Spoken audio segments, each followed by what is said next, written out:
Qegħdin naraw sitwazzjoni fejn il-mart infettiv hija dejjem jiżdied, speċjalment dak il-mart li jista' jiġi vettat permezz tat-tilqim. Aħna rajna suċċessi kbar permezz tat-tilqim, fosthom pereżempju l-eliminazzjoni tal-ġidri madwar id-dinja permezz ta' kampanja intensiva tat-tilqim. Qegħdin naraw però wkoll li issa l-ħosba terġa' tqajjem ruħha.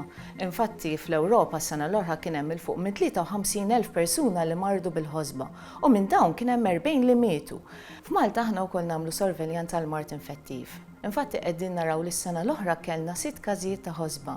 Minn dawn kien persuna waħda biss li ħadha minn persuna l-oħra hawn Malta.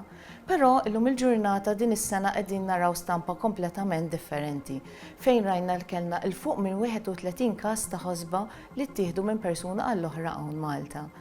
Din is-sitwazzjoni ġiet fuqna għaliex qegħdin naraw li ħafna nies qegħdin joqogħdu lura milli jieħdu t-tilqim. Tajjeb niftehmu li t-tilqim hija xi ħaġa li inti ħatevita dan il-mard u hija l-aqwa ħaġa li aħna żviluppajna fis-saħħa pubblika.